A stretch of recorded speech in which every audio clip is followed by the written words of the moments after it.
Et voilà, 16h20. On reste au téléphone. Cette fois-ci, on parle à la députée libérale de NDG et elle est également porte-parole de l'opposition officielle en matière d'environnement et de lutte contre les changements climatiques. Je parle à la députée Désirée Magro. Bon après-midi, Madame Magro. Bon après-midi à vous. Ça va bien, Madame Magro? Ça va bien? Très bien, vous-même? Oui, la vie est toujours belle, Madame Magot. Et on est là pour faire ce qu'on doit faire. Pas vrai, Madame Magot? Et votre rôle, vous, c'est de rappeler au gouvernement qu'il y a des règles qu'il a lui-même édictées qu'il doit continuer à suivre, peu importe celui qui se présente. Alors, on parle de cette nouvelle usine de Nordvolt. Qui choisit de s'implanter dans un territoire où on considère que le milieu ou les milieux choisis sont humides et on a déjà refusé à un autre ce terrain-là pour la construction. Maintenant, puisque c'est Norvolt, alors il n'y a pas de problème. Le gouvernement a tendance à oublier ses propres règles, Madame Magro. Ben, si je comprends, oui, ben c'est ça. Justement, le gouvernement a changé ou a contourné les règles. Ils ont changé les règles justement pour favoriser Northvolt. Et on se comprend bien. C'est une bonne nouvelle qu'il y a une nouvelle filière batterie qui s'installe au Québec. C'est une bonne nouvelle pour l'économie propre, pour une économie propre et qui pour atteindre la carboneutralité d'ici 2050. Il faut faire des investissements. Le problème n'est pas là. Le problème, c'est pour s'assurer le succès de cette nouvelle industrie, il faut bien faire les choses. Alors, de contourner et de changer les règles pour favoriser une compagnie, une entreprise, ça ne tient pas la route. Alors, on comprend qu'ils ont changé les règles pour éviter un BAP. On dit depuis le début, il faut absolument une évaluation environnementale complète, c'est-à-dire un BAP, Bureau d'audience publique en environnement. On dit depuis le début. Là, on apprend, et le gouvernement n'était pas clair du début. Finalement, ils ont dit juste un BAP à un stade. Et là, on comprend pourquoi, parce que ça nous préoccupait. Pourquoi pas un BAP? Pourquoi on évite ce BAP? Et là, on comprend, parce que là, on a les informations, que justement, il y a des milieux humides qui vont être détruits, qu'on n'a pas accepté à une autre entreprise, même cette année, et que là, on accepte qu'une autre. Alors, c'est vraiment des doubles standards. C'est vraiment deux poids, deux mesures. C'est effectivement, c'est injuste.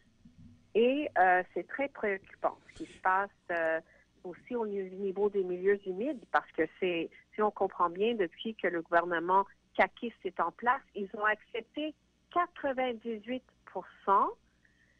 des demandes qui résultent dans la destruction des milieux humides au Québec. Mais alors, regardons, Madame Magro, regardons le cas qui nous occupe. Ça, c'est pas loin de chez nous, Saint-Basile-le-Grand. C'est vraiment pas loin et on est très heureux que la population de là-bas puisse accueillir une usine d'aussi grande importance. C'est correct, mais est-ce qu'il n'y a que ce terrain-là, à Saint-Basile-le-Grand, qui pourrait recevoir, qui est considéré comme un milieu humide, qui pourrait recevoir cette entreprise de batterie? Je veux juste comprendre la question. Donc, il y a des milieux humides, oui. Si je comprends bien, il y a 74 milieux humides et de nombreuses espèces qui y habitent. Non, mais ce que je veux dire, Northvolt a choisi Saint-Basile-le-Grand. Et on est très content pour Saint-Basile-le-Grand, pas vrai? On est très content d'avoir cette usine importante-là. Mais est-ce que dans Saint-Basile-le-Grand, il n'y a que ce terrain choisi par Northvolt qui peut faire le travail, qui peut permettre à Northvolt de bâtir cette usine-là? Est-ce qu'il n'y a pas d'autres terrains qui seraient disponibles dans la localité de Saint-Basile-le-Grand? Ben, écoutez, c'est une bonne question qui se pose. Je comprends que si je comprends bien, il faut être à côté, à proximité d'une rivière. Donc, c'est un des enjeux, si je comprends bien, pour l'installation de Northvolt. Mais je pense que c'est pas nécessairement là la question. C'est que l'endroit qui a été choisi, il n'y a pas de BAP. Peu importe l'endroit qui est choisi au Québec, il aurait fallu un BAP. Et on comprend que si un projet d'envergure comme Northvolt échappe à un BAP, ça veut dire que tout le reste va échapper à un BAP. Alors, c'est un très, très, très mauvais précédent pour cette nouvelle industrie qu'on veut justement que cette industrie réussisse au Québec. Il faut mettre en place des conditions gagnantes tant au niveau de l'économie que de l'environnement que de la société. Alors, c'est un mauvais début et donc, peu importe l'emplacement, il faut un BAP. Absolument. C'est ça le problème. Parce que là, on voit que sans BAP, on voit déjà qu'il y a la destruction des milieux humides et les espèces qui y habitent. Et ça, c'est des impacts sur la nature et la biodiversité. Et si on veut contrer les changements climatiques, on comprend très bien que la nature et la biodiversité, ce sont des solutions basées sur la nature qui sont très efficaces pour combattre les changements climatiques. Donc, on comprend que la filière batterie, c'est pour produire quelque chose, une batterie qui va être efficace, qui va être propre pour contrer les changements climatiques. Mais le processus d'y atteindre, d'y arriver, il faut quand même aussi que ce processus respecte l'environnement. Et d'autant que c'est récemment que le gouvernement du Québec a permis même aux municipalités à donner des armes aux municipalités, à savoir qu'elles peuvent aussi se déployer pour protéger ces milieux humides-là.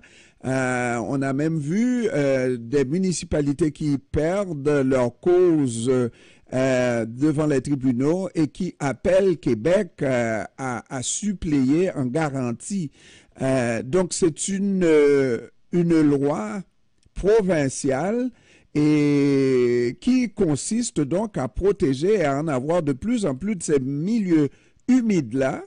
Et c'est le gouvernement lui-même qui oublie que tout le monde, que tous sont égaux devant la loi. Écoutez, c'est un excellent point.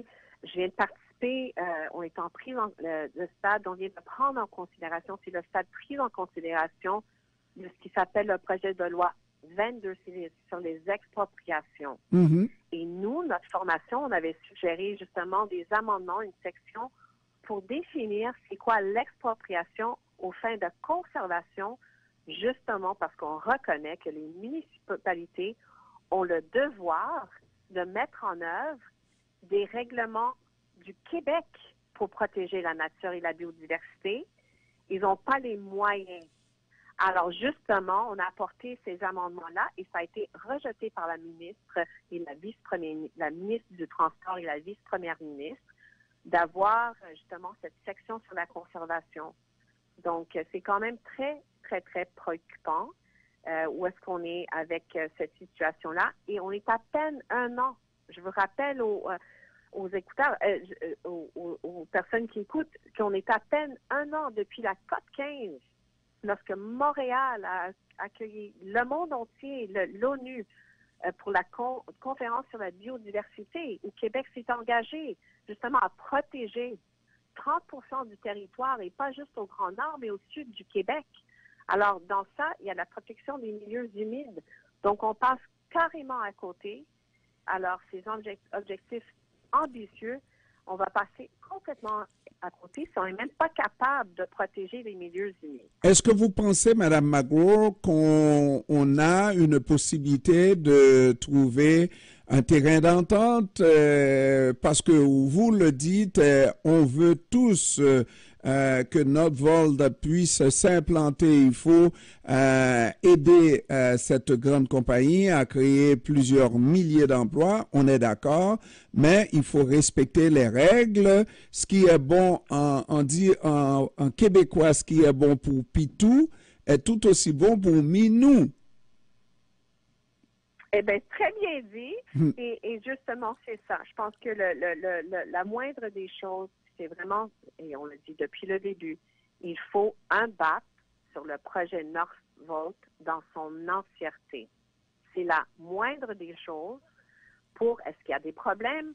Comment les régler? Pour rassurer la population, parce que n'importe quel projet en 2023, on comprend très bien, il faut que ça soit viable au niveau économique, c'est bien sûr. Il faut que ça soit durable au niveau de l'environnement et acceptable au niveau de la société. Et un BAP, ça permet, au moins au niveau des enjeux environnementaux et même de la société, de régler ça, au moins de comprendre quels sont les enjeux. Donc, c'est la moindre des choses et pour moi, c'est la voie de passage pour aller de l'avant. Voilà. Désiré Magro, député libéral de Notre-Dame-de-Grâce et porte-parole de l'opposition officielle en matière d'environnement et de lutte contre les changements climatiques. Madame Magro, je vous remercie d'avoir pris du temps de nous parler cet après-midi. C'est moi qui vous remercie. Merci, au revoir et bonne fin de semaine. Bonne fin de semaine.